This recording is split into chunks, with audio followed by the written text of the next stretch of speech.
رحم اللہ من قرأ الفاتحہ۔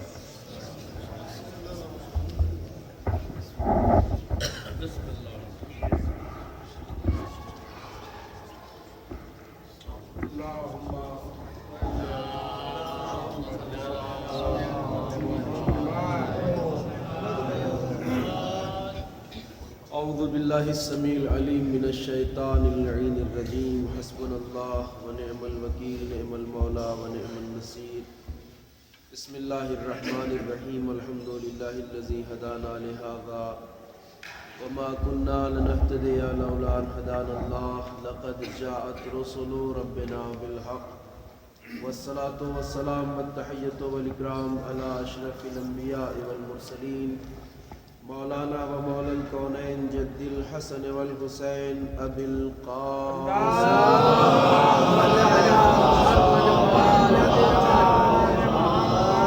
وعلى آله الطيبين الطاهرين المعصومين المظلومين الذين أذهب الله عنهم الرجس وطهرهم تطهيرا۔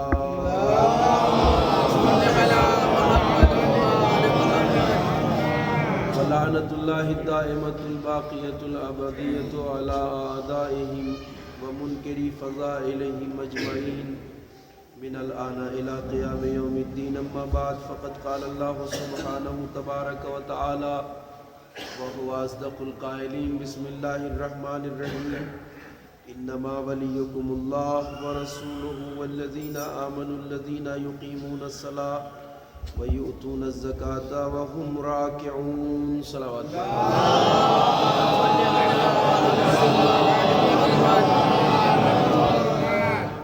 عزیزان محترم اور بزرگان گرامی قدر، ان مجالس کے لیے میں نے جس آیہ کریمہ کو انتخاب کیا ہے اور جس کی تلاوت کا شرف حاصل کیا ہے، یہ قرآن مجید کی وہ آیہ کریمہ ہے جسے آیہ ولایت کہا جاتا ہے۔ اعلان پروردگار یہ ہے کہ صاحبان ایمان سے خطاب ہے کہ بے شک تمہارا ولی اللہ ہے اور اس کا رسول ہے، اور وہ صاحبان ایمان کہ جو نماز قائم کرتے ہیں اور حالت رکوع میں زکوٰۃ دیتے ہیں۔ آپ نے بارہا اس بارے میں سنا ہے اور ہم جانتے ہیں کہ سب سے زیادہ اہم چیز ایک دینی زندگی کے لیے جو چیز ہے وہ ولایت ہے۔ بغیر ولایت کے نہ انسان مذہبی زندگی جی سکتا ہے اور نہ ہی بنام دین کیا جانے والا کوئی عمل قابل قبول ہے اگر ولایت نہ ہو۔ ولایت کے بغیر نہ دین قبول ہے، نہ کلمہ توحید قبول ہے، نہ ہی کوئی عمل قبول ہے، چاہے نماز، روزہ، حج، زکوٰۃ، کوئی بھی عمل انسان انجام دے اگر ولایت سے وابستہ نہیں ہے تو وہ عمل قابل قبول نہیں ہے۔ اتنی اہمیت ہے ولایت کی۔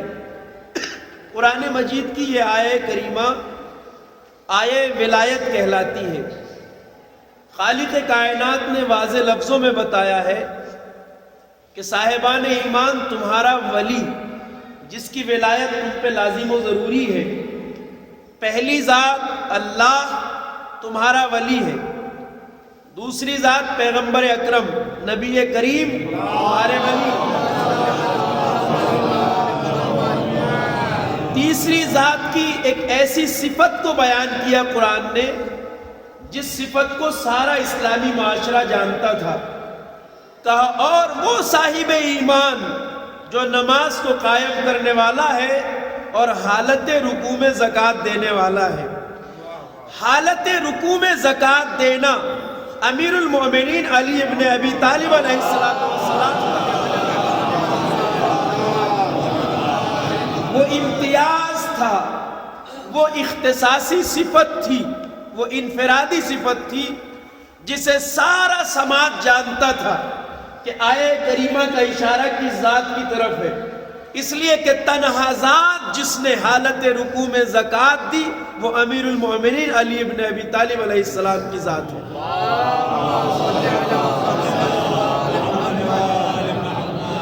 اور آپ جانتے ہیں کہ آیت کے نزول کے سلسلے میں جو شان نزول ہے کہ یہ آیت کب نازل ہوئی، اس شان نزول میں اس واقعے کی طرف مکمل اشارہ ہے جب مولا نے حالت رکوع میں زکوٰۃ سائل کو دی۔ حالت رکوع میں زکوٰۃ دینا انفرادی کارنامہ ہے امیر المومنین کا، لہٰذا آیت کے معانی کو طے کرنے میں کسی بھی مسلمان کے لیے کوئی دشواری نہیں ہے کہ ولایت جن کی ہمارے اوپر لاگو ہے وہ ذوات مقدسہ کون ہے؟ ایک ذات اللہ کی، دوسری ذات رسول اللہ کی، تیسری ذات امیر المومنین اور اولاد طاہرین کی۔ یہ سلسلہ ولایت ہے۔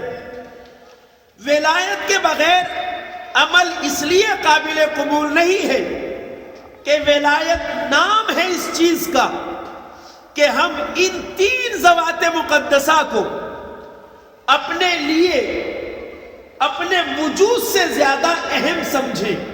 ذرا سی توجہ، آج کی گفتگو میں ذرا سا تمہیدی مرحلہ زیادہ ہوگا چونکہ وہ میرے آئندہ بیان کے لیے بیس ہوگا، اس لیے یہ وضاحت توجہ سے سن لیجئے گا۔ ولایت کس چیز کا نام ہے؟ ولایت کیا ہے؟ ولایت نام ہے اس چیز کا کہ ہم اللہ کے وجود کو، پیغمبر اکرم کی ذات کو اور مولائے متقیان کی ذات کو اور جو ان کی اولاد طاہرین ہیں انہیں اپنے وجود پر، اپنے نفس پر، اپنے بدن پر، اپنے خون پر، اپنے آپ سے زیادہ حقدار تسلیم کریں۔ یعنی ان کا حق ہمارے اوپر ہمارے اپنے حق سے زیادہ ہے۔ یہ ہے معنی ولایت، یعنی اللہ کا ہمارے اوپر ہم سے زیادہ حق ہے، رسول اللہ کا حق ہمارے اوپر ہم سے زیادہ ہے، امیر المومنین اور اہل بیت اطہار کا حق ہمارے وجود پہ ہم سے زیادہ ہے۔ یہ ہے ولایت، اور یہی سے سارا دین طے ہوتا ہے۔ جو اپنے آپ کو سپرد کر دے ان ذوات مقدسہ کی اطاعت میں، وہی صحیح معنی میں مسلمان کہلائے گا اور مومن، اور جو تسلیم نہ کرے نہ اس کا اسلام قابل قبول ہے نہ ایمان قابل قبول ہے۔ صلوات پڑھیں بر محمد و آل محمد۔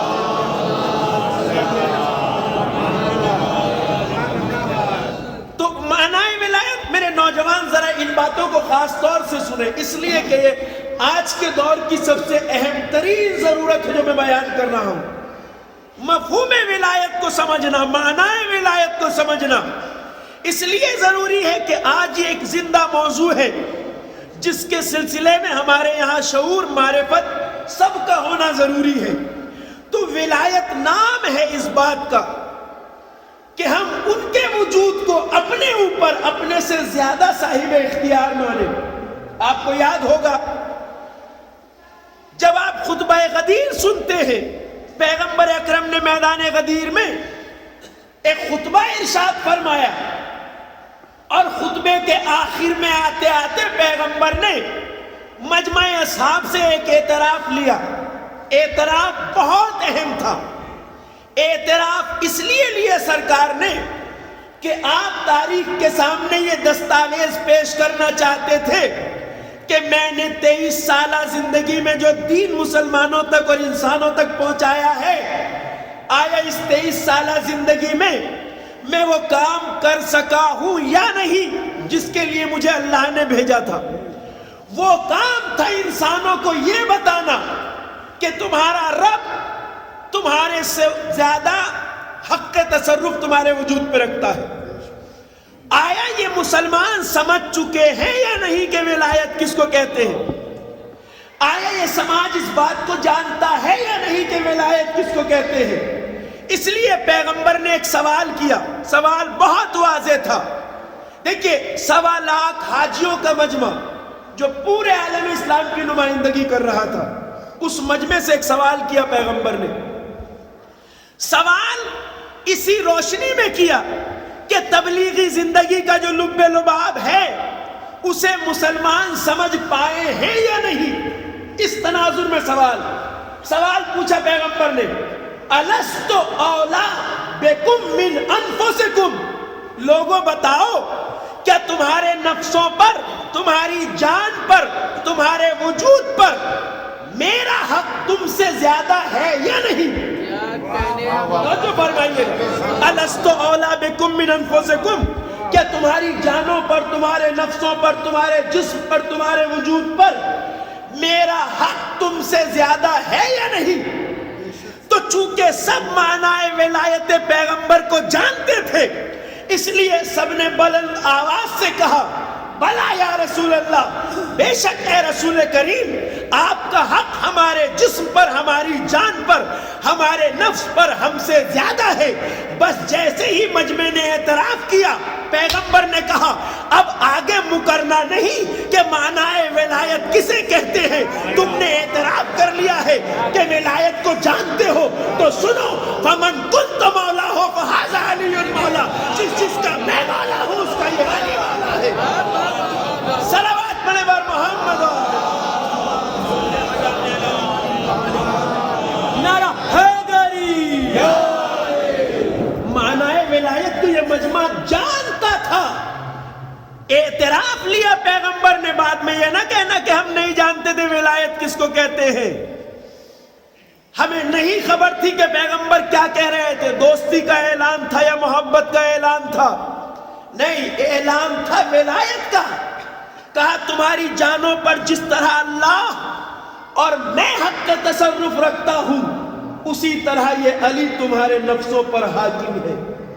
اب دیکھیں یہاں سے ذرا سا اطمینان سے اس بات کو سنیے گا، ہم اپنی عملی زندگی میں دن رات اس بات کا ثبوت دیتے ہیں کہ ہم اللہ کی ولایت کو بھی مانتے ہیں، رسول اللہ کی ولایت کو بھی مانتے ہیں، اور اہل بیت اطہار کی ولایت کو بھی مانتے ہیں۔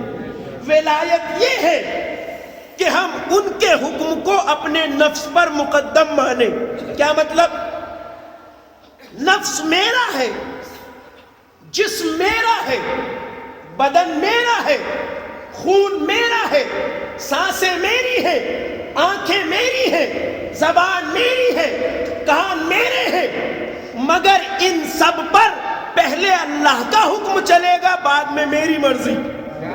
یعنی میں یہ نہیں کہہ سکتا کہ میرا دل اگر ایک کام کرنے کو چاہ رہا ہے، میرا دل چاہتا ہے ایک ایسا کام ہے جس میں مجھے بڑی لذت حاصل ہونے والی ہے، ایک ایسا کام ہے جو میرا دل چاہتا ہے کہ میں کروں، مجھے بڑا مزہ آنے والا ہے، مگر یہ میرا مزہ، میرا دل چاہتا ہے، جسم بھی میرا، اعضاء و جوارے بھی میرے، آنکھیں بھی میری، کان بھی میرے، مگر اس لذت کو حاصل کرنے کے لیے دیکھنا یہ ہوگا کہ قانون شریعت روکتا ہے یا نہیں۔ اگر دل چاہ رہا ہے مگر اللہ و رسول کا حکم آ جائے کہ نہیں کر سکتے تو اس کام کو کرنا حرام ہے، روکنا واجب ہے۔ صلوات پڑھیں بر محمد و آل محمد۔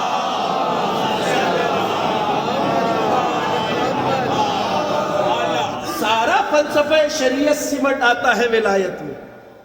یعنی میرا دل ایک کام کرنے کو چاہ رہا ہے، جسم میرا ہے، بدن میرا ہے، لیکن میں اپنے بدن کا استعمال اپنی مرضی سے نہیں کر سکتا، اس کے حکم کو دیکھ کر کروں گا، اس کا نام ہے ولایت۔ اللہ کا حکم آ جائے کہ نہیں، رسول اللہ کا حکم آ جائے کہ نہیں، اہل بیت کا حکم آ جائے نہیں، تو کتنا بھی پسندیدہ کام ہو میری نظر میں، میرے لیے کرنا جائز نہیں ہے۔ ان کے حکم کو ماننا ولایت ہے۔ یہی وہ معنی ہے ولایت ہے جس کو سمجھنے کی ضرورت ہے۔ اللہ و رسول اور اہل بیت کی ولایت ہمارے اوپر ہے۔ ہم کوئی بھی کام تب تک نہیں کر سکتے جب کہ ان کی اجازت نہ ہو۔ ہاں، وہ اگر اجازت دیتے ہیں تو ہم اپنے نفس کو استعمال کر سکتے ہیں، لیکن جہاں ان کی طرف سے ممانعت آ جائے، جہاں ان کی طرف سے یہ حکم آ جائے کہ نہیں، تو کام کتنا بھی پسندیدہ ہو ہمارے نفس کی نظر میں، ہم اسے کر نہیں سکتے۔ اس کا نام ہے ولایت۔ قانون شریعت سارا یہی ہے۔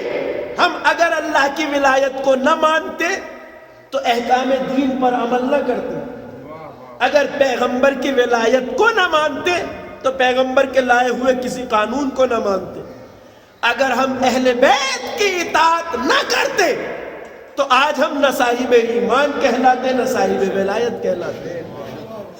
تو ولایت 3 ذوات مقدسہ کی ہے۔ اللہ، رسول اور اہل بیت کی.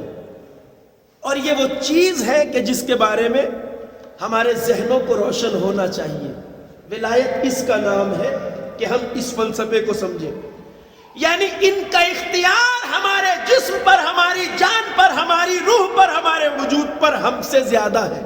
یہی وہ اعتراف تھا جو پیغمبر نے لیا. بعض افراد کہتے ہیں کہ ولایت امیر المومنین کا تصور غدیر کے بعد سے ہے، جبکہ ایسا نہیں ہے. غدیر میں تو پیغمبر نے وضاحت سے بیان کیا ہے ولایت کو، وگرنہ ولایت اسی دن سے ہے جس دن سے دعوت اسلام ہے.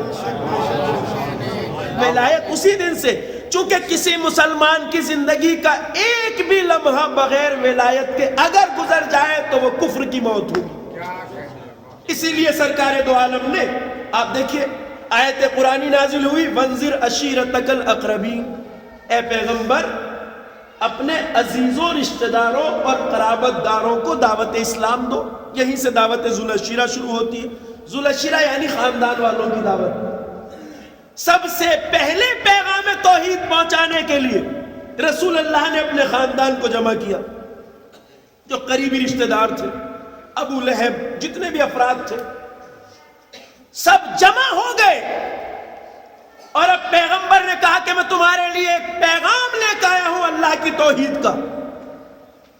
اور اس اعلان کے ساتھ ایک جملہ ارشاد فرمایا کہ سنو، جو شخص بھی میرا اس راستے میں ساتھ دے گا وہ میرا وصی، میرا جانشین، میرا خلیفہ اور میرا ولی ہوگا.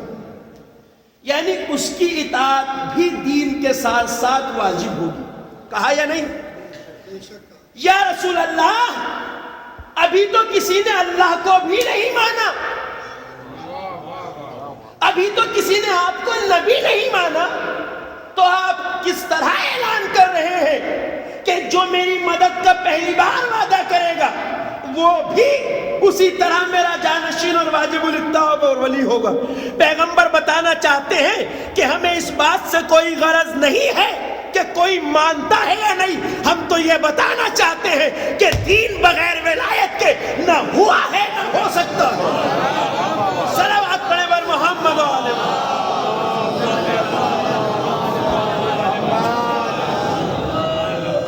پیغمبر نے ولایت کا اعلان اس وقت کیا جب نہ کوئی اللہ کو ماننے کو تیار تھا، تب تک نہ رسول اللہ کو. کیا وہ رسول کو مان چکے تھے کہ آپ اللہ کے پیغمبر ہیں؟ کہ نہیں.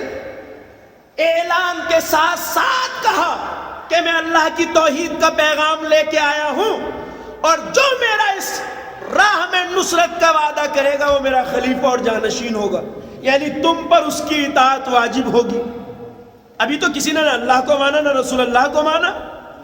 اور مجھے تعجب ہے آج کے مسلمانوں کی عقل پر کہ پیغمبر اکرم نے جو بات کفار سے کہی، دعوت ذو العشیرہ میں جو کفار تھے وہ کافر ہونے کے باوجود معنی ولایت کو سمجھتے تھے.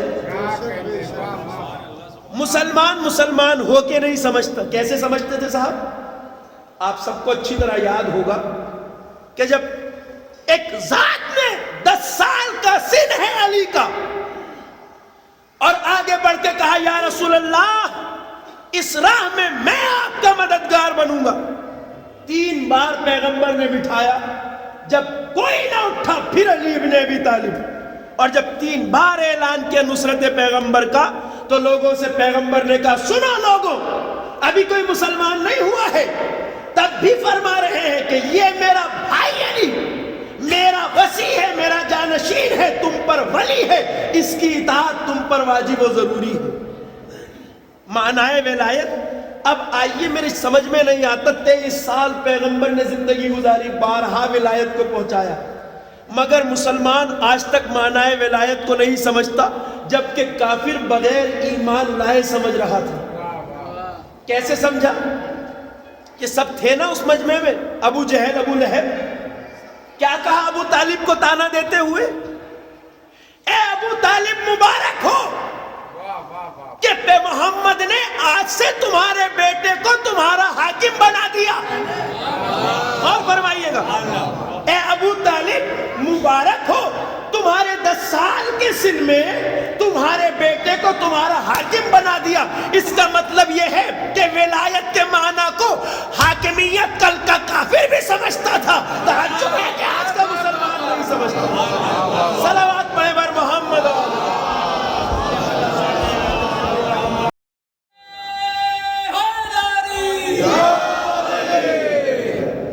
یہ معنی ولایت کو تو کافر سمجھ رہے تھے، مگر انکار ولایت صرف اس لیے کیا گیا کہ جن کے دلوں میں ایمان داخل نہیں ہوا تھا انہیں نہ سر جھکانا تھا، نہ انہوں نے اسلام کے سامنے سر جھکایا۔ لوگوں نے بڑی دیکھیں، اللہ کی ولایت کا اقرار سب نے کر لیا، پیغمبر کی ولایت کا اقرار بھی سب کو تھا، لیکن جس ولایت سے انحراف اور بغاوت کی گئی وہ ولایت اہل بیت۔ آپ جانتے ہیں ایسا کیوں ہوا؟ ایسا اس لیے ہوا کہ اس طبقے کو یہ بات اچھی طرح پتہ تھی کہ اپنے قانون کو نافذ کرنے کے لیے اور سماج اور معاشرے میں حکومت کرنے کے لیے حاکمیت نہ تو اللہ انسانوں کے درمیان آئے گا، اور پیغمبر اکرم کی ولایت کو اس لیے مان لیا کہ ان کو یہ اندازہ تھا کہ پیغمبر ایک مختصر زندگی گزار کے ہمارے درمیان سے چلے جائیں گے۔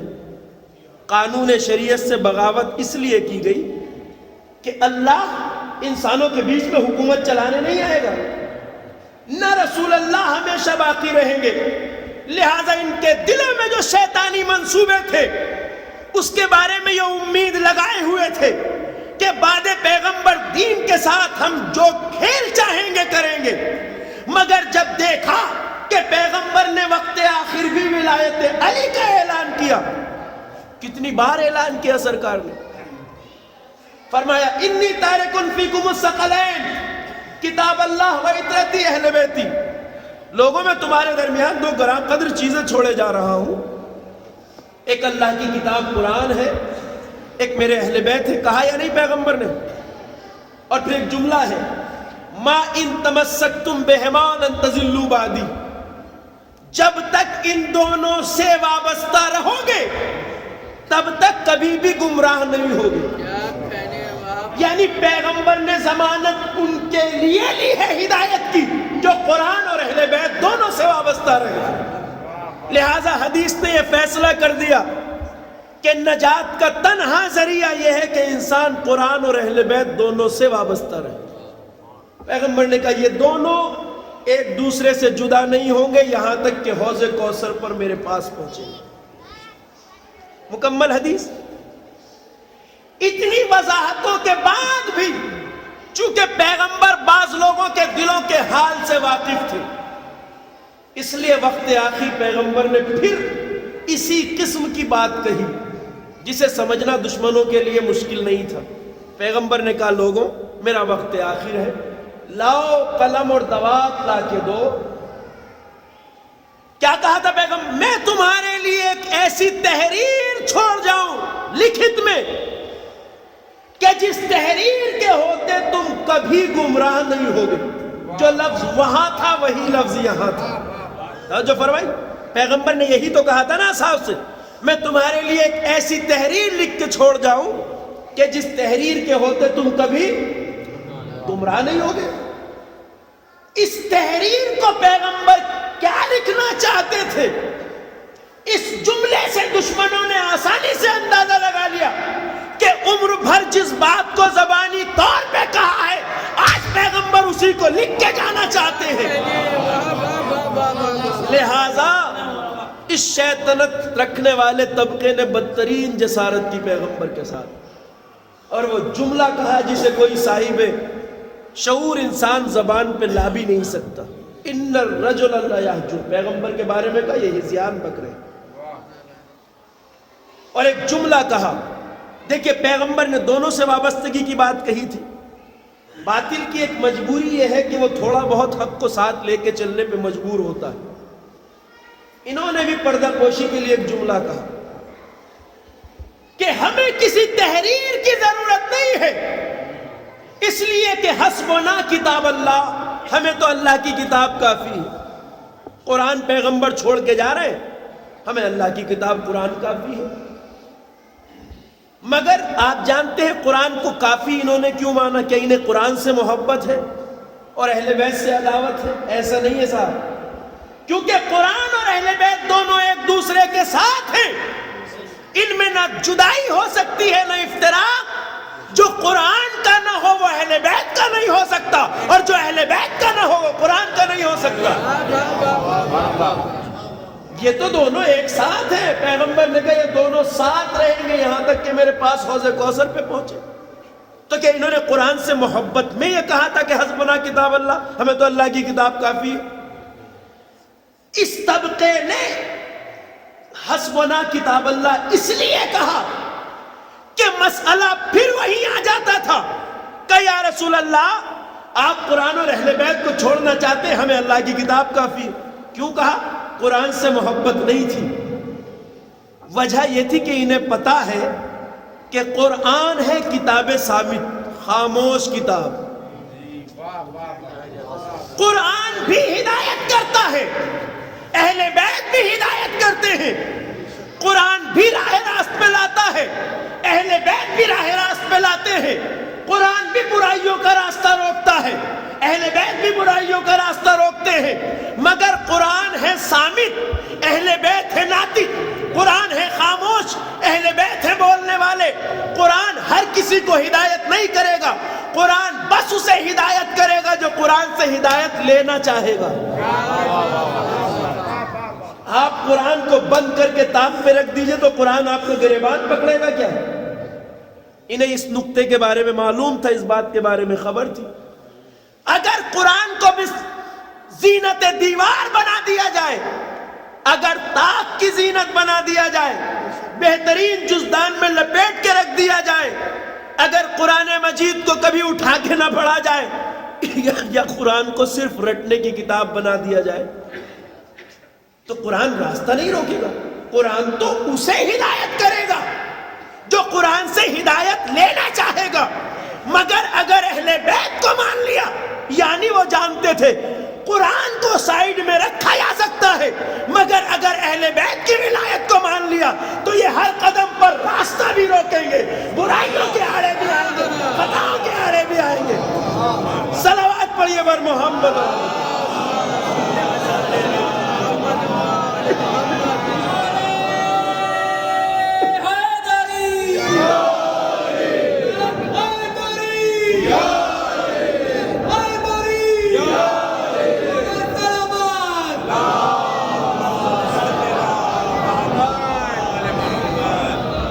ولایت اہل بیت سے انحراف اس لیے کیا گیا کہ اہل بیت بولتا ہوا قرآن ہے، وہ ہر جگہ کھڑے نظر آئیں گے، ہر برائی کے سامنے بولتے نظر آئیں گے، ہر جگہ راستہ روکتے نظر آئیں گے، مگر قرآن کی بھی ذمہ داری ہے ہدایت کرنا، مگر ان کی جو قرآن سے ہدایت لے، جو قرآن کو ہدایت کے لیے پڑھے، مگر نہ کوئی طاق کی زینت بنا دے، کوئی قرآن کو صرف حافظے کی کتاب بنا لے، کوئی قرآن کے معنی پہ غور ہی نہ کرے، تو قرآن ایسے لوگوں کا راستہ نہیں روکے گا۔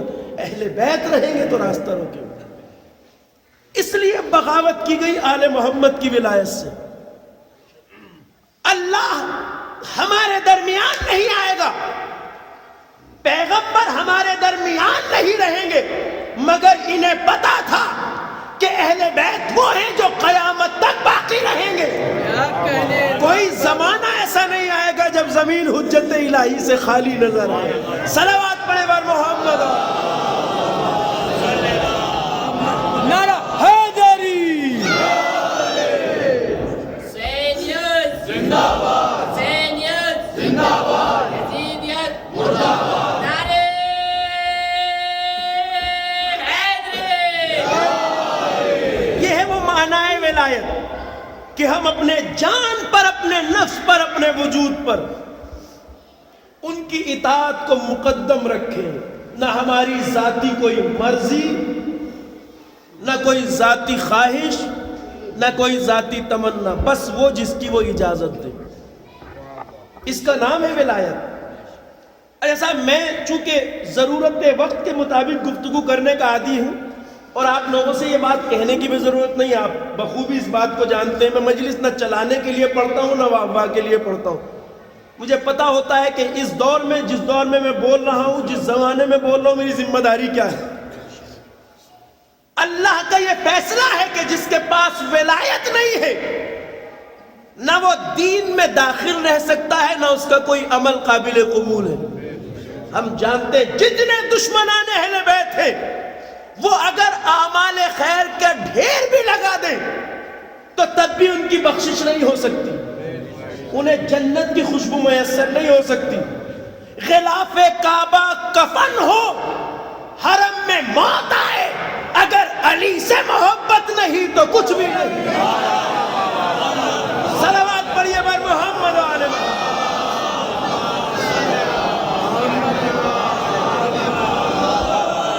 معیار ولایت ہے، معیار ولایت ہے۔ اگر ولایت نہیں تو انسان کو اگر غلاف کعبہ میں لپیٹ کے بھی دفن کیا جائے تو نجات نہیں ہو سکتی، قاعدہ کلیہ ہے۔ لہذا وہ طبقہ اس کا حساب جدا ہے۔ مگر میں نے عرض کیا کہ ضرورت کیوں پیش آ رہی ہے اس موضوع کی، اس لیے کہ آج کل مکتب اہل بیت اطہار علیہ السلام کے اوپر اسی ولایت امیر المومنین کا بہانہ بنا کر جس قدر شدید حملے کیے جا رہے ہیں، اگر ہم بیدار نہ ہوئے، ہمارے پاس معرفت نہ ہوئی، ہمارے پاس شعور نہ ہوا تو یاد رکھیے کہ کوئی بھی جھونکا ہمیں اپنے ساتھ اڑا کے لے جا سکتا ہے۔ اس لیے کہ آج کیا واقعاً وہ افراد جو مولا کا ذکر کرتے ہیں ہر مقام پر وہ ولایت اہل بیت سے وابستہ نہیں ہے؟ ایک ایسا طبقہ ہمارے بیچ جنم لے رہا ہے کہ جو اپنے آپ کو ولایت امیر المومنین کا ٹھیکیدار کہنے لگا ہے، جنہوں نے یہ باور کرانا شروع کر دیا ہے اب سماج کو کہ جتنے بھی ہیں ہم سے علاوہ وہ سب مقصر ہیں اور دشمن اہل بیت، بس مولا والے تو ہم ہیں۔ نہ چہرے سے دین نظر آتا ہے، نہ عمل سے اطاعت نظر آتی ہے، لیکن سب سے بڑے مولا والے ہیں۔ اس طبقے کا خطرہ آج ہماری ملت کے سامنے بہت زیادہ ہے، خاص طور سے میرے نوجوانوں کے لیے بہت بڑا خطرہ، اس لیے کہ دشمن کبھی کبھی اپنے مقصد کو حاصل کرنے کے لیے، ایک جملہ میں کہا کرتا ہوں ہمیشہ اور بات حقیقت ہے کہ باطل کی ایک مجبوری ہے اور ہمیشہ سے رہی ہے کہ باطل کبھی بھی اپنے آپ کو باطل کہہ کے نہیں آتا میدان میں، ہمیشہ حق کا نقاب ڈال کے آتا۔ باطل کی یہ مجبوری ہے، حق کی سربلندی کے لیے یہ دلیل کافی ہے کہ باطل اپنے آپ کو باطل کہہ کے نہیں آتا سماج میں کہ میں باطل ہوں، باطل ہمیشہ اپنے چہرے پہ حق کی نقاب ڈال کے آتا ہے، اور بعض افراد اسی وجہ سے شبہے میں مبتلا ہو جاتے ہیں، وہ اسے حق سمجھنے لگتے ہیں۔ شبہ لفظ شباہت سے ہے، شبہ ہوتا ہی کسی چیز پہ اس لیے ہے کہ وہ شباہت کی وجہ۔ دیکھیں آپ نے کہا اما یہ فلاں صاحب وہ کھڑے ہیں کیا، تو آپ نے جبکہ وہ نہیں ہے تو کیوں کہا آپ نے؟ کہ مجھے ایسا لگا کہ وہ ہے، چونکہ ان میں شباہت سی دکھی مجھے۔ ہمیشہ کسی چیز کے بارے میں جب انسان کو شبہ یا غلط فہمی ہوتی ہے تو وہ اس لیے ہوتی ہے کہ وہ چیز اس کے جیسی لگتی ہے۔ آج یہ طبقہ جو باطل پرستوں کا ہے وہ بھی یہی کام کر رہا ہے کہ اپنے چہرے پہ حق کا نقاب ڈال کر چاہنے والوں کو حق نظر آنے کی کوشش کر رہا ہے، اور وہ اپنے آپ کو سب سے بڑا ولایت والا کہہ رہا ہے۔ ناطے کا سر بگریباں ہے، اسے کیا کہیے۔ ولایت اہل بیت کا جو مکتب چلا رہا ہے اس مکتب کے خلاف ہر بات کہی جا رہی ہے مگر مولا کے نام کا سہارا لے کر۔ اس لیے آج بیداری ضروری ہے، شعور ضروری ہے، معرفت ضروری ہے۔ باطل اپنے کو اگر باطل کہہ کے آئے کہ میں باطل ہوں تو کوئی اس کی طرف جائے گا؟ سوال ہی نہیں پیدا ہوتا۔ مگر اس لیے اس کی طرف لوگ چلے جاتے ہیں کہ وہ چہرے پہ حق کی نقاب ڈالے ہوتا۔ آج آج اس طبقے نے جو کام کیا ہے وہ یہی ہے بنیادی طور پر کہ اپنی ہر چیز پر مولا کے نام کا لیبل لگا لیا ہے. آپ ان سے ملاقات کریں گے تو کہتے ہیں کہ سلام کہنا ایک دوسرے کو بدعت ہے، سلام کی بجائے یا علی مدد کہیے، مولا کا نام لیجئے. ایک چاہنے والے کو اگر یہ بتایا جائے کہ بھئی مولا کا نام لیا جائے تو ہمارے لیے مولا کے نام سے حسین چیز کیا ہو سکتی ہے؟ مولا کا نام ہماری جان ہے، ہماری زندگی ہے، ہمارا وجود ہے، ہمارا سب کچھ نام مولا ہے. تو ایک جوان کو یہ بات کیوں اچھی نہیں لگے کہ وہ سلام چھوڑ کے مولا کا نام لے؟ بڑی آسانی سے ایکسپٹ کر لے گا نا وہ اس بات کو، غلط بات کو. جبکہ سلام ہے دعائے سلامتی سامنے والے کو. سلام علیکم یعنی آپ سلامت رہیں، یہ دعا ہے. اس سے کیوں عداوت ہے؟ یہ وہ طریقہ ہے جو معصومین نے اختیار کیا، یہ وہ طریقہ ہے جو معصومین نے ہمیں دیا. جب کسی سے ملاقات کرو، جب کسی سے ملو تو کہو السلام علیکم، بعد میں مولا کا نام لے کے کتنی دعائیں ہم دیں. لیکن ادب اسلامی یہ ہے کہ ہم سلام کریں ایک دوسرے کو. یہ اس دعائے سلامتی کو چھین کر اس کی جگہ مولا کے نام کا سہارا لے کے ایک اچھا نعرہ لگا کے اس کو ایڈجسٹ کرنا چاہتے ہیں وہاں پر. جبکہ انہی سے اگر آپ یہ کہیں کہ یہ ادب جو سلام کرنے کا ہے وہ کس نے سکھایا؟ یہ اہل بیت نے سکھایا نا ہمیں. اگر واقعاً سلام کرنا کسی مومن کو غلط ہے اور اس کی جگہ مولا کا نام لینا چاہیے تو ان لوگوں کو زیارت عاشورہ بھی بدل دینی چاہیے، زیارت وارثہ بھی بدل دینی چاہیے. معصومین نے کہا ہے نا زیارت کا مطلب ہے ملاقات.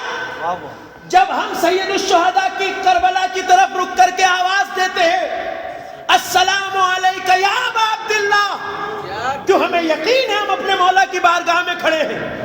اگر واقعاً مولا کے لیے آپ سلام کی بجائے یا علی مدد کہنا شروع کر دیں تو پوری زیارت وارثہ تبدیل کر دیجیے، مجھے زیارت عاشورہ تبدیل کر دیجیے. مولا سے ملاقات کر رہے ہیں، جو زیارت پڑھ رہا ہے وہ مولا کی خدمت میں حاضر ہے، سلام کر رہا ہے. لیکن ان کو یہ سمجھانے والا کون ہے؟ ہر دھرمی جب حد سے زیادہ بڑھ جاتی ہے. یہ ملاقات ہے معصوم سے، زیارت عاشورہ، زیارت وارثہ. ہمیں یقین ہے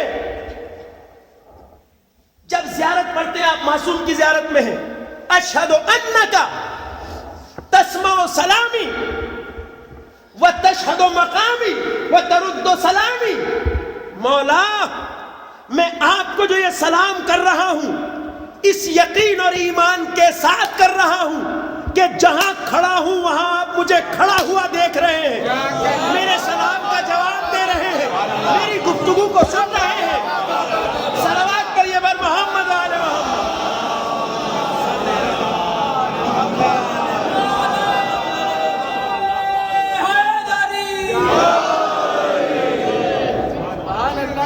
اچھا ایک بات رک کے یہاں کہنا چاہتا ہوں آپ سے عزیزوں. میرا کام ہوتا ہے اپنی ذمہ داری کو پورا کرنا ممبر پہ آگے. ایک اور ادب آپ کے اب بتاتا ہوں میں، یہ اس سے قطع نظر جو گفتگو کر رہا ہوں. جب آپ نماز کے بعد سلام پڑھیں معصومین علیہ السلام تو ایک بات کا یقینی خیال رکھیے کہ جتنی دیر سلام پڑھ رہے ہیں پورے وجود کے ساتھ متوجہ رہیے اس ذات کی طرف جسے سلام پڑھ رہے ہیں. کیونکہ آپ کہہ رہے ہیں السلام علیکہ یا ابا عبداللہ، اے ابا عبداللہ الحسین آپ کو میرا سلام ہو. السلام علیکہ یا غریب الغرباء، امام رضا کو سلام کر رہے ہیں، غریب الغرباء آپ پر میرا سلام. السلام علیکہ یا حجت اللہ، امام یاسر کو سلام کر رہے ہیں. میں اس لیے یہ بات کر رہی ہوں، قطع نظر ہے اس سے، یہ اضافی بات ہے. اس لیے کہہ رہا ہوں کہ جب سلام پڑھے مولا کو تو پوری طرح توجہ سے پڑھیے، اس لیے کہ یہ بات خلاف اخلاق بھی ہے اور سامنے والے کی توہین بھی ہے کہ آپ اسے سلام کر رہے ہو منہ کسی اور طرف ہو آپ کا. صلوات پڑھیے بر محمد و آل محمد.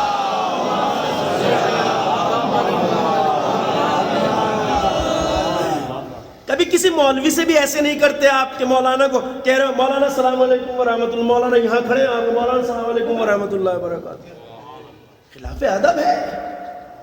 اگر آپ کو یہ احساس ہے ہمیں کہ ہم کس کو سلام کر رہے ہیں تو انسان پورے وجود کی ساتھ اس کی طرف متوجہ ہوتا ہے۔ ارے کسی آفیسر کے آفس میں جاتے ہیں آپ، کسی ڈی ایم سی ایم کے پاس جاتے ہیں آپ، پوری طرح اس کی طرف متوجہ ہوتے ہیں، اور مالک کائنات کو سلام کریں تو ہمارا دھیان ان کی طرف نہ ہو۔ اس لیے چاہے سلام کے فقرے کم ادا کیجئے، بہت لمبی زیارت نہ پڑھیے اگر دھیان ادھر ادھر بٹنے کا خطرہ ہے، لیکن جتنی دیر سلام کیجئے متوجہ رہیے کہ ہم کسے سلام کر رہے ہیں۔ مولا میں گواہی دیتا ہوں کہ جہاں سے میں کھڑا ہو کے آپ کو سلام کر رہا ہوں وہاں آپ مجھے کھڑا دیکھ رہے ہیں، میرے سلام کا جواب دے رہے ہیں۔ مولا تو جواب دے رہے ہیں اور ہمارا دھیان مولا کی طرف نہ ہو۔ لہذا میں گفتگو جو کر رہا تھا، ادب اسلامی یہ ہے کہ سلام کرے مومن دوسرے کو جب ملے۔ ٹھیک ہے مولا کا نام لینا بہت بڑا ثواب ہے، مگر کیا ضد ہے کہ آپ سلام کو قربان کر کے ہی مولا کا نام لیں؟ سلام کیجئے اس کے بعد مولا کا نام لے کے دعائیں دیجئے۔ اور اگر ایسا ہی ہے تو آج سے پڑھنا شروع کیے، یا علی مدد یا وارثہ آدم صفت اللہ، یا علی مدد یا وارثہ نوح نبی اللہ، ہٹائیے سلام کو۔ نامعقولیت کی کوئی حد ہوتی ہے؟ دیکھیے ایک بات کہتا ہوں میں آپ سے، باطل اس لیے اچھا نعرہ لگا کے آتا ہے کہ اس کے جھانسے میں لوگ آسانی سے آ جائیں۔ ہمیں اچھا لگتا ہے، مولا کا نام تو ہماری جان ہے نا، ہمارا وجود ہے سب کچھ، بڑی جلدی ہمارا جوان کہے گا مولا کا نام تو لے جانا۔ نماز وہ عبادت ہے جسے اللہ کی طرف سے نازل کیا گیا ہے خاص شکل میں، پیغمبر اکرم نے بھی اسی شکل میں پڑھی، معصومین علیہ السلام نے خود بھی اسی شکل میں پڑھی۔ نماز ہے بیان شدہ چیز، اس میں نہ ہم اپنی پسند سے کچھ بڑھا سکتے ہیں نہ گھٹا سکتے ہیں۔ لیکن جب کسی چاہنے والے سے کہا جائے گا کہ تشہد میں مولا کا نام بھی پڑھو تو اسے برا لگے گا، وہ کہے گا ہونا چاہیے، ہونا چاہیے، مگر خود انہوں نے جس طریقے سے ہمیں دی ہے ہماری ذمہ داری ہے اس طرح سے پڑھنا۔ یہ نماز انہوں نے تو دی ہے ہمیں، معصومین علیہ السلام نے دی ہے، اہل بیت اطہار نے جس شان سے پڑھی ہے، جس طریقے سے ہماری ذمہ داری ہے۔ آج انہی چھوٹی چھوٹی باتوں کو لے کے ہماری قوم کو، اس قوم کو جو پوری دنیا میں عزت کا پرچم لیے کھڑی ہے، لوگوں میں اختلاف میں بانٹ دیا گیا۔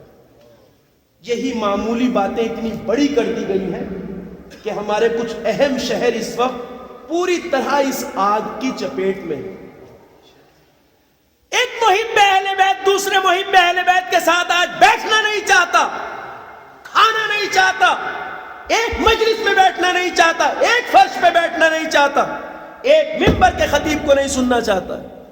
بمبئی، حیدرآباد، بنگلور، چنئی، کئی شہر ہیں جو اس وقت ان آفتوں میں گرفتار ہیں، صرف مٹھی بھر لوگوں کی وجہ سے۔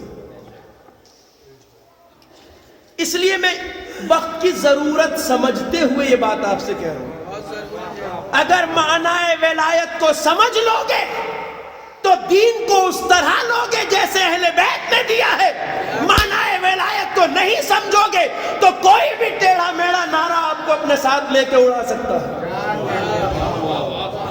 اس لیے کہ نعرہ کبھی کبھی بالکل صحیح ہوتا ہے مگر اس کا مقصد باطل ہوتا ہے۔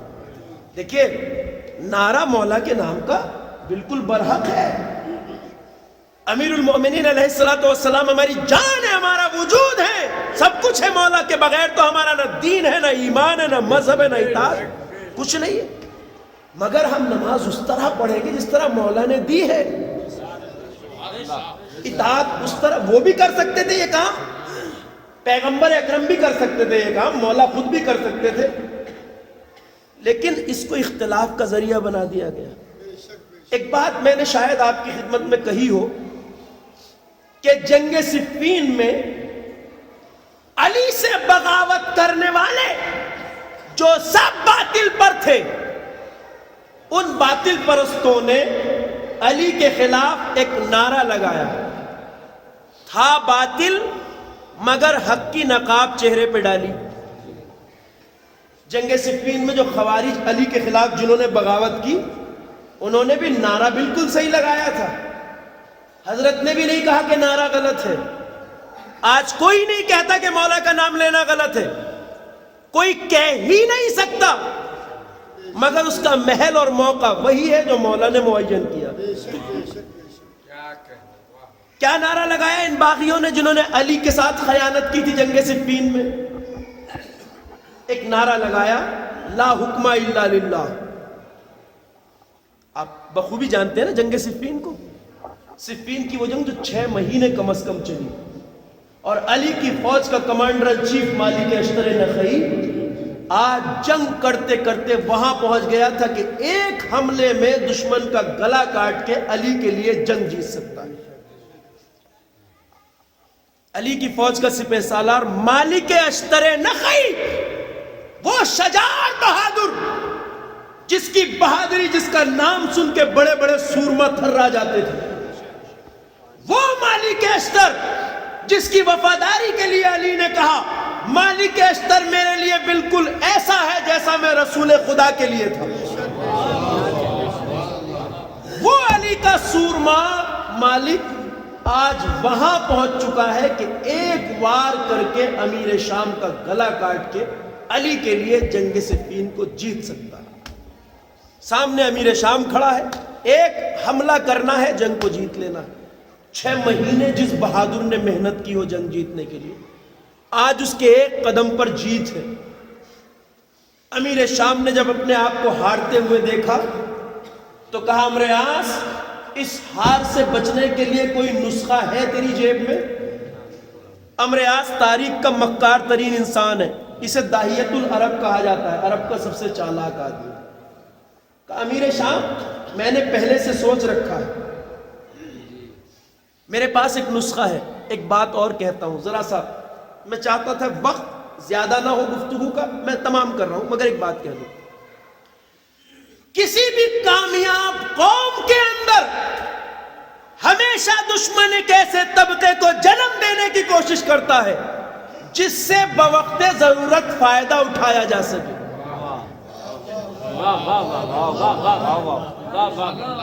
یہ اربوں خربوں ڈالر جو خرچ ہو رہے ہیں نا ان لڑکوں کے اوپر، جن کا نہ کوئی کام ہے نہ کاروبار ہے اور پھر بھی سب سے بہترین حالت میں جی رہے ہیں، یہ اربوں خربوں ڈالر بے وجہ خرچ نہیں کر رہے تھے۔ ابھی ایک سعودی کے شہزادے نے کہا ہے عرب کے 3 ملکوں کا کل بجٹ ملا کے جتنا ہوتا ہے ایک سال میں، اتنا پیسہ تو حکومت سعودیہ صرف شیعوں کے خلاف ایک سال میں خرچ کرتی ہے۔ کہاں جا رہا ہے یہ پیسہ، کوئی سوال کرے گا؟ دشمن کی ہمیشہ یہ کوشش ہوتی ہے کہ کسی بھی قوم میں گھس بیٹھ کر کے ایک ایسے طبقے کو تیار رکھے جس کی جہالت سے اور ہٹ دھرمی سے بوقت ضرورت فائدہ اٹھایا جا سکے۔ کل علی کا لشکر اتنا کامیاب تھا کہ اب مالک ایک حملے میں جنگ جیتنے والے تھے، مگر انہوں نے پہلے ہی سے ایک جاہل، کوڑھ مغز اور ہٹ دھرم طبقے کو تاڑ رکھا تھا پہلے سے علی کی فوج میں۔ ان کی جہالت پہ عمرو عاص کو اتنا بھروسہ تھا کہ عمرو عاص نے کہا امیر شام، ہم اس جنگ کی ہار سے بچنے کے لیے بالکل ہمارے پاس ایک نسخہ ہے۔ کہا کیا نسخہ ہے تیرے پاس؟ کہا جلدی جتنے قرآن ہو، کاغذ، دفتیاں، گتے سب منگا لے۔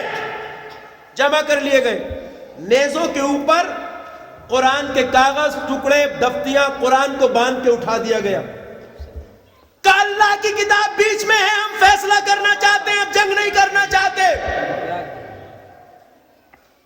صفین کی جنگ سے پہلے علی نے کئی بار کوشش کی تھی کہ صلح ہو جائے، جنگ نہ، مسلمانوں کا خون نہ بہے۔ قرآن کو بھی بیچ میں رکھا تھا، اپنے اصحاب کو بھی بھیجا تھا بار بار، مگر اس وقت چونکہ امیر شام طاقت کے نشے میں چور تھا تو اس نے ہر بار یہی کہا تھا کہ علی سے کہنا ہمارا فیصلہ میدان جنگ میں ہوگا. لیکن آج جان بچانے کے لیے قرآن کو نیزوں پہ اٹھا کے کہا اللہ کی کتاب بیچ میں ہے بھائی, بس فیصلہ کر لیا جائے, اب جنگ نہ ہو.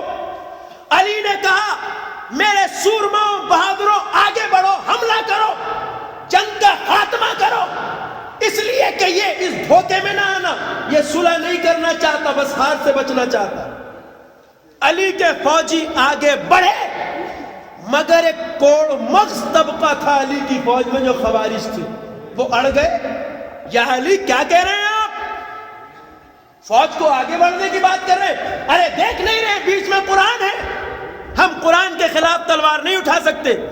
علی نے کہا نادانو وہ قرآن نہیں ہے, وہ جان سے جان بچانے کا ایک حربہ ہے, کہ کچھ بھی ہو ہم قرآن کے خلاف تلوار نہیں چلائیں گے.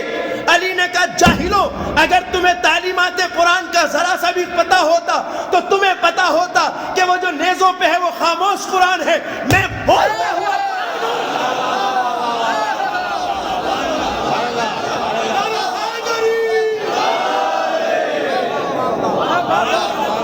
کہا میں بولتا قرآن ہوں, آگے بڑھو, میں کہہ رہا ہوں. مگر کسی بھی قوم کی شکست کی وجہ وہ جاہل طبقہ بنتا ہے جس میں ہٹ دھرمی کی عادت ہوتی ہے. اڑ گئے علی کے مقابلے میں, نہیں علی آپ کچھ بھی کہیں اب جنگ نہیں ہوگی. 6 مہینے کی محنت کی ہوئی جنگ جو جیت کے کگار پہ تھی, اس جنگ کو رکوا دیا گیا. علی نے یہ کہا اچھا ایسا کرو, تم جو لوگ ہو تم الگ ہو جاؤ, تم مت لڑو, تم مت تلوار چلاؤ, میری باقی فوج کو لڑنے دو. کہ نہیں علی نہ اب نہ لڑیں گے نہ لڑنے دیں گے, مالک کو واپس بلائیے. حالت یہ کر دی ان جاہلوں نے کہ علی کے خلاف تلوار لے کے کھڑے ہو گئے, یا علی اگر مالک کو نہ بلایا تو ہم آپ پر وار کر دیں گے. جاہل بلا وجہ پیدا نہیں کیے جاتے کسی قوم میں, آج بھی ہماری قوم کو یہی خطرہ ہے. نظام مرجعیت چونکہ ہماری سب سے بڑی طاقت ہے, جس نے آج ساری دنیا کی سپر طاقتوں کے قد کو چھوٹا کر دیا ہے, لہذا جتنے بھی ہیں یہ کل ملا کے سب کا کامن ٹارگیٹ ہے ہمارے مراجع کرام, اخباری ہو, ملنگ ہو, سلنگ ہو, جتنے بھی ہیں سب کا کامن ٹارگیٹ ہے مرجعیت.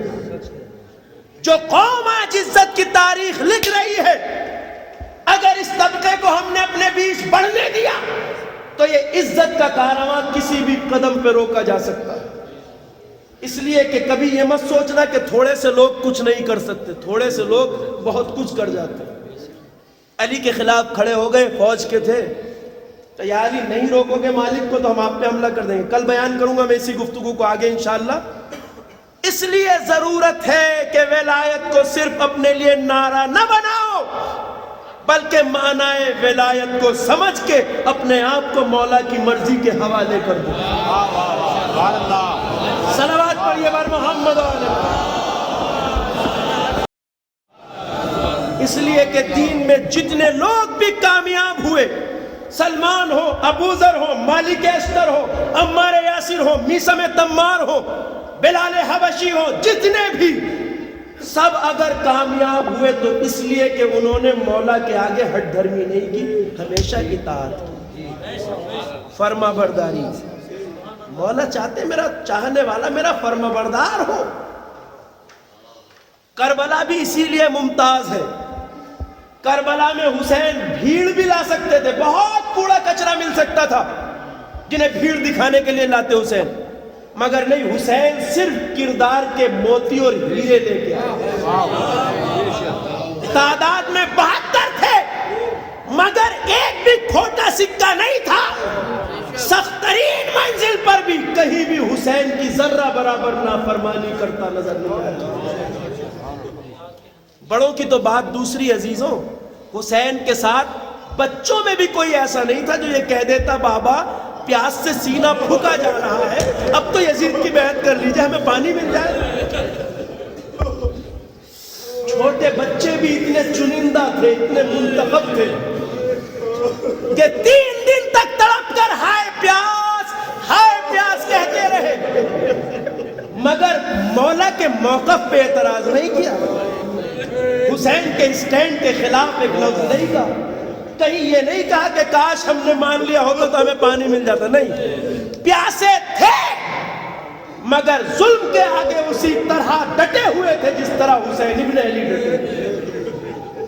حسین کرداروں کو لے کے آئے تھے، آپ جانتے ہیں، اور سید الشہداء اپنے لیے خود ایک انسان خود پیاسا رہے تو شاید کسی حد تک برداشت کر لیتا ہے، مگر اس کے ننھے ننھے بچے پیاسے، یہ بات برداشت کرنا آسان نہیں ہے۔ حسین خود بھی پیاسے تھے اور 3 رات سے اپنے خیموں سے اپنے ننھے ننھے بچوں کی ہائے پیاس کی آوازیں نہیں سنتے۔ اپنے آپ کو رکھیں ہم اس جگہ، ہمارا چھوٹا سا بچہ رات کے کسی پہر بھی اگر پانی یا دودھ مانگ لے تو جب تک پلانا دے ہمیں چین نہیں آتا، نہ ماں سو پاتی ہے نہ باپ سو پاتا ہے۔ کوئی اس حسین کے دل سے پوچھے کہ حسین کی سکینہ پیاسی نہیں تھی؟ حسین کا علی اصغر 1 رات نہیں 3 رات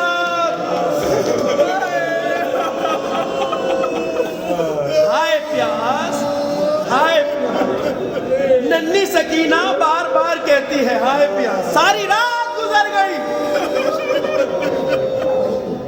مگر مقتل کربلا میں لکھا ہے، اور میں نے غور کیا، آپ بھی غور کرنا، جو بچی 3 رات تک ہائے پیاس کہتی رہی، کربلا میں نہ جانے کیا ہوا سکینہ کو کہ چچا عباس کی شہادت کے بعد پھر سکینہ نے ہائے پیاس نہیں۔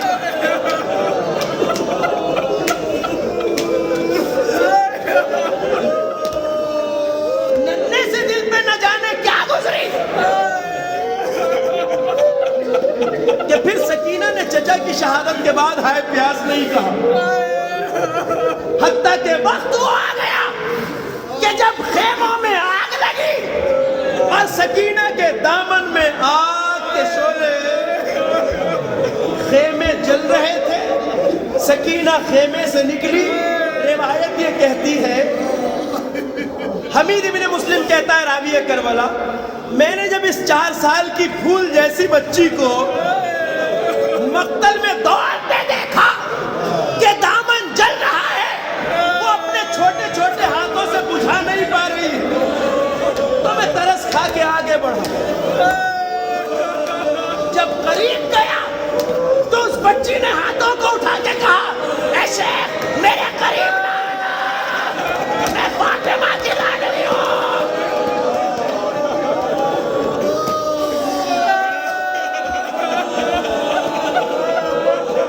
شیخ جو صبح سے میرے قریب آیا ہے اس نے مجھے تماچے لگائے ہیں۔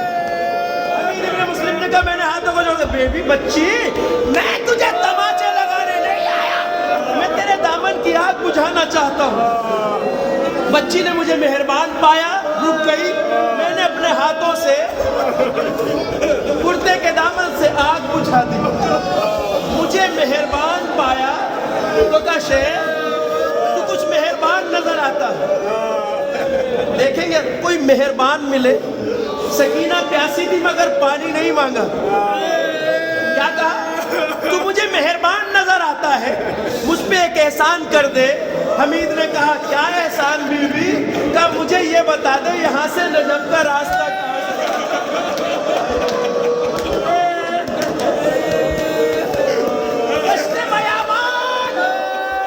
چھوٹی سی بچی نجف کا راستہ، کہا بی بی نجف کا راستہ کیوں پوچھنا چاہتی ہے؟ نجف جا کے کیا کرے گی؟ کہ شیخ تجھے معلوم نہیں، نجف میں میرے دادا علی مرتضیٰ سو رہے ہیں، میں جا کے دادا کی قبر پہ فریاد کروں گی، دادا ہمارا بھلا گھر ٹوٹ گیا، میرا بابا مارا گیا، ہمارے خیمے جل گئے، گھٹنوں کے سروں سے ردائیں چھن گئی۔ اجرکم اللہ، جانتے ہیں ازالر و سکینہ پیاسی بھی تھی۔ اس دشت کربلا میں جب عصر عاشور کا سورج غروب ہوا تو روایت کہتی ہے 3 دن کے پیاسے بچے اور خیموں کے جل جانے کے بعد رخساروں پہ اتنے تماچے پڑے تھے بچوں کے کہ سب کے رخسار زخمی تھے. ایک طرف سے تشنگی اور پیاس، ایک طرف سے تماچوں کے نشان، ایک طرف سے احساس یتیمی. اتنے صدمے یتیم بچے کربلا کی زمین پر خاک پر اپنے رخساروں کو رکھ کے سو گئے. جہاں کل تک خیمے تھے وہاں آج جلی ہوئی لکڑیوں کی راکھ کے علاوہ کچھ نہیں تھا. اجرکم اللہ. جلی ہوئی لکڑیوں کی راکھ کے علاوہ وہاں کچھ نہیں تھا. سیدانیاں بھی سونے لگی، تھک چکی تھی، بچے سو گئے. علی کی بڑی لاڈلی زینب نے اپنی بہن ام کلثوم سے کہا بہن بچے پیاسے بھی ہیں، زخمی بھی ہیں، بہن بچے سو رہے ہیں، بیویوں کو بھی اب نیند آنے لگی ہے. اے بہن ایسا کرے رات کے ایک پہر تک میں پہرا دوں، ایک پہر تک تم پہرا دینا. بہن اب ذمہ داری ہماری ہے. کل تک بھیا عباس تھے مگر اب میرا غازی فرات کے کنارے سو گیا. یہ کہہ کے زینب نے ایک ٹوٹا ہوا نیزہ سنبھالا. ام کلثوم تم سو جاؤ، بہن میں تمہیں بیدار کر دوں گی. کل جہاں خیمے تھے اسی خندق کے چاروں طرف علی کی بیکس لاڈلی ٹوٹا ہوا نیزہ لے کے ذمہ دار تھی زینب. اس لیے تھوڑی تھوڑی دیر کے بعد زینب ایک کام کرتی تھی، بار بار وہاں آتی تھی جہاں مظلوم بچے زمین پہ رخسار رکھ کے سو رہے تھے. بار بار آتی تھی زینب، بچوں کو گنتی تھی اور پہرے پہ چلی جاتی تھی. رات کا نہ جانے کون سا پہر تھا جب زینب ایک بار پھر آئی، بچوں کو جو شمار کیا تو دیکھا ننھی سکینہ نہیں تھی. بھیا کی نشانی سکینہ بچوں میں نظر نہیں آتی، بھیا کی امانت نظر نہیں آتی. زینب کے لیے بڑے صدمے کا مقام تھا اس دشت بیابان میں جہاں ہر طرف سناٹا. سکینہ اب کیا کرے تنہا زینب. بہن ام کلثوم کا شانہ ہلایا، بہن ذرا اٹھو، غضب ہو گیا. کہا بہن زینب کیا ہوا؟ کہ مجھے ان بچوں میں سکینہ نظر نہیں آتی. ام کلثوم میں بھیا کو کیا جواب دوں گی، مجھے سکینہ نظر نہیں آتی. کہا بہن سکینہ کہاں جا سکتی ہے، ہر طرف نرگہ اعادہ ہے. کہا بہن سکینہ کو تلاش کرنا ہو. روایت کہتی ہے رات کا سناٹا، زینب کے ہاتھ میں ٹوٹا ہوا نیزہ، ساتھ میں بہن ام کلثوم مقتل کی طرف روانہ ہوئی. آواز دیتی جاتی تھی اے میری لال سکینہ، سکینہ، سکینہ. دشت بیابان میں ٹوٹے ہوئے نیزے، برچھیاں ہر طرف بکھرے، لاشوں سے بچتے بچاتے دونوں بہنیں آگے بڑھ رہی ہیں. میری لال سکینہ، میری سکینہ. آواز کی کوئی جواب نہیں. آگے بڑھی بیویاں. کیا دیکھا؟ لشکر یزیدی کا ایک سوار دریائے فرات کی طرف سے اپنے گھوڑے کو پانی پلا کے واپس آ رہا تھا. زینب نے روکا، ہے سوار ذرا ایک سوال کا جواب دینا. کہا بی بی کیا پوچھنا چاہتی ہوں؟ کہ اتنا بتا اس سناٹے میں تو نے کہیں کسی 4 سال کی بچی کو دیکھا؟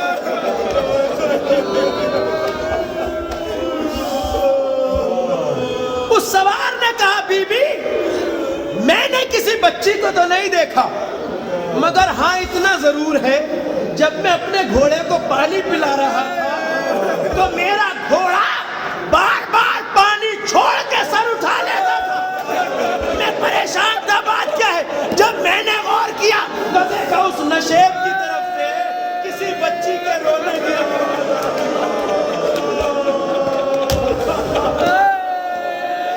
اس نشیب سے کسی بچی کے رونے کی آواز. زینب نے کہا بہن ام کلثوم نشیب کو بخوبی پہچانتی ہوں. یہ وہی نشیب تھا جس کی بلندی پہ کھڑے ہو کے زینب نے بھیا کے گلے پر چندر محمد کرنے والا. آہستہ آہستہ قدم بڑھاتے ہوئے دونوں بہنیں آئی. کیا دیکھا نشیب؟ اور نشیب میں ننھی سکینہ ایک لاشے بے سر کے سینے پہ لیٹی سو رہی. اجرکم اللہ. زینب آگے بڑھی, بڑی نرمی کے ساتھ سکینہ کے بازو پہ ہاتھ رکھا. یکایک سکینہ کی آنکھ کھلی, طرف پہ کہا ظالمو اب مجھ میں طاقت نہیں ہے, میرے رخساروں پہ تماچے نہ لگانا. زینب نے کہا سکینہ میں تیری پھوپھی زینب ہے. کہا پھوپھی اماں آپ مقتل میں. کہا میری جان سکینہ تم رات کے سناٹے میں یہاں کیا کر رہی ہو؟ کہا پھوپھی آپ کو پتا ہے جب سے پیدا ہوئی ہوں مجھے کبھی بابا کے سینے کے بغیر نیند نہیں آئی. اے پھوپھی اماں جب ہم سارے بچے سونے کے لیے لیٹے سب سو گئے مگر مجھے نیند نہ آئی. بابا کا سینہ یاد آیا تو میں اٹھ کے چلی آئی. کہا سکینہ یہ لاشا بے سر ہے. لاڈلی تم نے کیسے پہچانا بابا کا جنازہ ہے؟ بیٹی کسی بھی لاش کو پہچاننے کے لیے یا تو بدن پہ سر ہو یا لباس ہو. لاڈلی کیسے پہچانا؟ کہاں پھوپھی اماں بتاتی ہوں. پھوپھی جب رات کے سناٹے میں چلی جا رہی تھی آواز دیتی جاتی تھی بابا بابا بابا, تو اس لاشے بے سر سے آواز آئی الیہ الیہ میری سکینہ تیرا بابا یہاں آجا میری سکینہ.